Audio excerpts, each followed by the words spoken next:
Jai Ma. So this is the 147th birth anniversary of the mother, 21st February. And if I have to summarize her life, I would only say wonder and a marvel. Many people don't know about her life. That's the strange part. But if you just look at her outer life, I'm not even speaking of someone who gave a new music to the world and a new idea to the world. She gave a whole new music, and actually, she didn't put her painting into any slot, like she didn't put her music into any slot. But when people ask Sri Aurobindo, then Sri Aurobindo says passingly, it's neither Eastern nor Western. And then she explains that it's a whole movement flowing from it rises, then goes. And actually, it's so strange. You can't put it into a raga, but you can be lost in it, and it's something so marvelous. So she gave a new music to the world, and she never ever made a claim to it. She gave a whole new kind of painting. Now people just wonder, what am I trying to say? Because there is no name of that painting, no? But to me, that's, if I have to give a name, I would say it's spiritual realism. So one of the things, when you see her own sketch of the mother, her own sketch, then Sri Aurobindo, and you see some of the sketches of the disciples, there is one of the teapot and on a table. It's not just that object which is being made, but something else. She has, because of paucity of time, there are not too many. But when you look at those paintings, you can begin to feel behind the form there is something which is trying to come out. That's spiritual realism. She didn't develop it much because she had too many things to do. Then she gave to the world the new idea.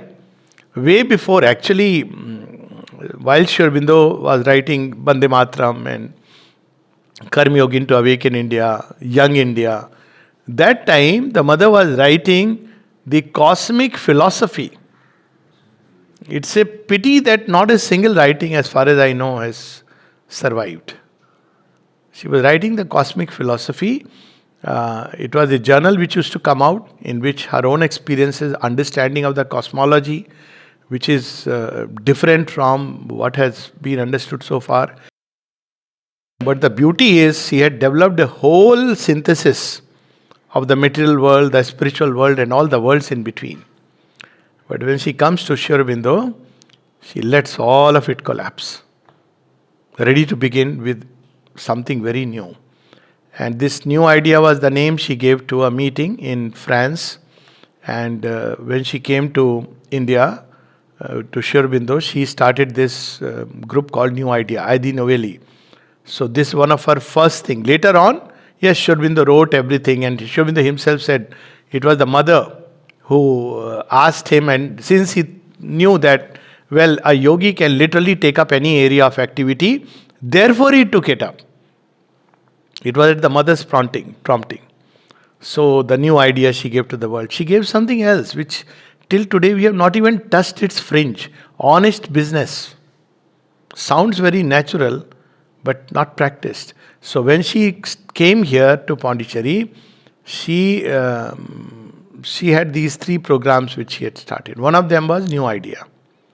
The second was 1 hour, once a week, you do some selfless work. But the third thing was Honesty Society. So Sorinda was Sri Aurobindo's brother-in-law, he started. Till date, and it's a model which people have not probably thought about, till date, the chain of stores, Honesty Society stores, I think there are 3 or 4 in Pondicherry, people from the local area come and all this because they know that there will be not a grain of impurity and the weight will be exact to the measure. Very few people are aware of this, Honesty Society. And everything is available, like whatever your daily needs, things are there. It's available. Then she gave a totally new center of education, new way of learning, growing. Again, you don't see her name in any of these pioneering efforts. But actually, now when we speak about integral education world over, basically it was started by the mother. And pioneering place was, of course, here, 1951, it was inaugurated in Sri Aurobindo's memory. And then now integral education movement, everywhere people are copying this. But no one hardly acknowledges that it started with the mother. It is the mother who started this. Not only she gave idea, she used to teach in the classes. And you see her interactions in the classes. They are all documented. And how she would interact, how people would ask questions, what was her way. It's fascinating. Then there were the adult classes when conversations. So she gave a new education system. She was not satisfied with this. She gave a new city, the city the world needs. I'm not sure how many spiritual masters have done even half or 1/10 of what she has done. She, of course, I'm not even speaking of the path that is understood. Sri Aurobindo went on to say that without the mother, he could realize himself but could not help others. So the mother's crucial role in this yoga, taking the burden of disciples, opening all their countless difficulties, which she would remove, which are there, making the yoga as simple as open to the mother, Sri Aurobindo's words. So she gave a new spiritual path, a new idea, a new music, a new painting, a new education system, a new city the world needs, and most importantly, the gift of a new consciousness. 29th February 56. If you really look at it, whole thing, a new meaning to physical education. In fact, after a long time, when people said they themselves realized why they are doing exercise, she says, thank God you have asked this question. It's not just to build muscles. So you see, Swami Vivekananda said passingly that, you should play football rather than read the Gita. And people don't understand what a profound statement it is.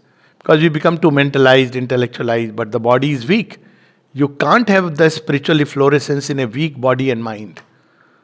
Sri Aurobindo, after all, gave a message that I am here to call the souls of the strong to the Leela of Krishna and Kali. I am not here to establish mutts and sannyasis. I am here to call the souls of the strong to the Leela of Krishna and Kali. So she gave all these things.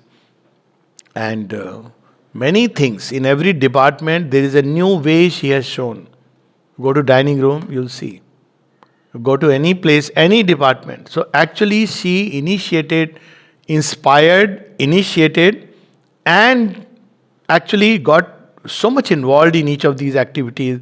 Sri Aurobindo Action, Sri Aurobindo Society, Sri Aurobindo Action, which was meant basically to for the Indian context, and Sri Aurobindo Society to take Sri Aurobindo's message to the world. Now when you look at the kind of work, some 400 centers, I think, all over the world, and many others which are not part of Sri Aurobindo Society but have sprung up all over the world, inspired by her vision. What kind of a work! And after all this, she would have all the time to, listen to 1,000,001 problems of people, sit with a child, homeopathy, and, take care of the little wound. All this is, she has shown us the way that spirituality does not cancel material life, it enriches it. When we look at the care she took it for everybody's personal detail. She also wrote poetry incidentally, none of which has been saved. But at one level, if we see her writings, her prayers and meditation, which I never stop saying about it, I have read Narada's Bhakti Sutra and Shandilya's Bhakti Sutra and many other Bhakti scriptures. India is full of that, no? You read Ramcharitmanasya Bhakti, you read many, but you will not find anywhere the kind of Bhakti that you find in prayers and meditation. Apart from it being a literature par excellence, even in English, if you read the French, I'm sure it will be something superb. So all this she has gifted to the world very, very simply, naturally, like one breathes. And nowhere you will see the whole ashram is the mother's creation. Sri Aurobindo said that the ashram is the mother's creation. And then he says, or you may say the joint creation of Sri Aurobindo and the mother. This he has added because of a certain reason. Because all the property apparently had to be in, their Sri Aurobindo's name. Later on, when it is transferred to mother's name, 51, then she writes to her son, everything is put in my name because of this reason, but I am sure it all belongs to Sri Aurobindo. I am telling you just in case. Nothing she owned. Nowhere she claimed anything. And somebody, when they asked about her books and intellectual property rights, he says, I don't believe in intellectual property rights of books. What vastness, what love, what compassion, what grace, infinity. Such is the mother in very, very brief. So I'll just take few minutes to read a message of hers for 21st February. So she writes here something very beautiful. It is the divine presence that gives value to life. Very interesting. What is value?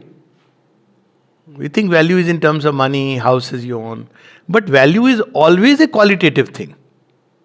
Value is not quantity. This is absolutely strange misunderstanding in you. Value is about quality. That's why it is said that one Arjun, for example, or in the sixth scripture they say that one real hero is worth thousands of, commoners. This is the value. So what is the value of life is not the amount of money you have gathered, the degrees you flaunt, and the dress you wear and the houses you own. That is not value, that is wealth. But what is value is the divine presence. If you have found it, you are a person of value. And this value need not be recognized by the world, though it's very interesting. If you look at the world, whether people may accept or reject mysticism and the findings of these spiritual beings, their experiences, realization, but the fact is still today, all mystics in the world have created such an impress. Look at Christianity, look at Islam, look at anything, look at Vedanta, look at the Buddha, look at Swami Vivekananda, Sri Ramakrishna, Sri Aurobindo and the mother. The Leela has just begun. It's hardly about 100 years. Just wait and see. So whether we like it or not, deny it or not, the fact is that always spiritual consciousness, spiritual realization is the one which has given to this life its true value. We just imagine what life would be without all that. So she is telling us it is the divine presence that gives value to life. Okay, what is its value? Biggest value? This presence is the source of all peace, all joy, all security. So true. And imagine it can take away so much burden from our head. Peace, we are looking here and there everywhere. People go to some, travel all the way. I can say this for sure, having traveled to so many countries and people take to picturesque places. But the peace you find around the ashram, you just don't feel like ever, what is there? If you walk inside, you have just a samadhi which is in a very nondescript way. But there is this peace, because of which people come all the way. There is the story of our own Hasmukh Bhai was sharing. So when once he asked Usha Ben that I have just about one day, if I come, I can come maybe for a short while, half an hour or 2 hours. Should I come or not come? He just casually mentioned. So she told him, even if you can come for a few minutes, it is worth it. People come. Why do they come? What is it that they find here? The divine presence. Manifest outwardly, which we have to find within us, because we carry that presence.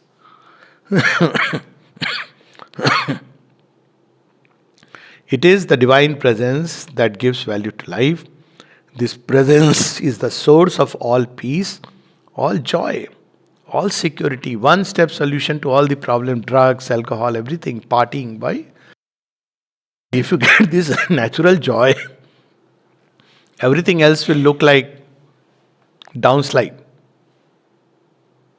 You will feel you have lost that marvel, that joy, that presence. Everything is like a degradation. People don't know, they don't understand. It's very difficult to convince. So once somebody had just casually asked me, "Sir, but even when you take wine, you have you enjoy." I said, "Yes. Fortunately, I have taken both wine and divine. So I know the difference. You don't know the difference. That's your problem. You know only wine. You have not known the divine. And if you taste both, you'll know what different poles they are." So all joy. So all issues are sorted out. Security.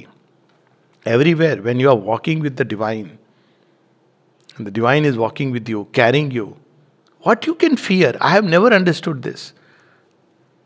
If the mother is with you, what can you fear in life? Even if death comes, you can say, "Hold on. I don't belong to you. You go your way." I have actually seen this happen. Tried, tested, and confirmed. With proper gundas, mafias, different story altogether. Just invoking her name stops, pushes all these forces. But one has to have that little faith that yes, she is with us. Security, what we all look for. Material security, psychological security, emotional security. Permanence. Only the permanent can be secure after all. As simple as that. So she gives us this solution. Find this presence in yourself, and all your difficulties will disappear. All other solutions are half-hearted, halfway homes. In fact, they may look easy but are not so easy as it seems. But this is very easy if you daily take to it, because it's right near, next to you.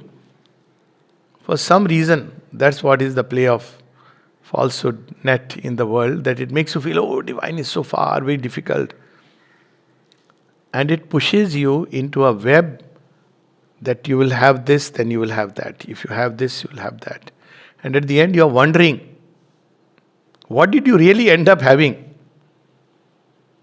Very few people. It's really blessed. I would say blessed by the grace that someone understands it. And of course, Shobindra, the mother, never say you have to throw away what you have received. No. But understand that the value does not come from that. The value always comes from this divine presence. A Sri Ramakrishna who is poor, has no money, no education, if you look at it like that, is from the inner point of view far more precious. His effect continues to radiate and redeem mankind till today. Christ from his cross continues to humanize humanity. Sri Krishna continues to inspire millions and different kinds of forms of art, music, culture, philosophy, all because of one Sri Krishna. And Sri Aurobindo and the mother, for ages to come, their Leela has just begun. Much after, as Chitranjan Das had said, with which we can stop, when Sri Aurobindo is standing in the court and he has to argue in favor of Sri Aurobindo. What does he say? Inspired words. He says, the man who is standing today in the court is standing in the courtroom of history. Much after this controversy is hushed, and all the characters, protagonists, they are gone, his words will echo and re-echo in distant lands. How true. Anyone remembers? Who was the judge? Well, we have read, we know. Who was the person who was arguing in favor? Who was the person who issued the warrant? Who was the person who caught?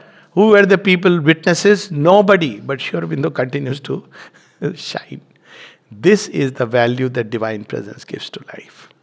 So we'll read this and we pray and hope that the path that has been shown to us, this is the only way to express gratitude and really spend the darshan day. Once again, we take advantage of this wonderful day. Advantage is a way of saying, and once again, make a resolve firm that yes, this is the direction we must move. This is the path we must undertake. This is the goal which is meant for us, shown by the mother and Sri Aurobindo, and they are willing, more than willing, ready to help and carry us towards the goal. What more do we want? They've even given a written assurance in so many ways. But the rest is up to us. We'll read this message and stop. It's a message to contemplate upon. It is the divine presence that gives value to life. This presence is the source of all peace, all joy, all security. Find this presence in yourself, and all your difficulties will disappear.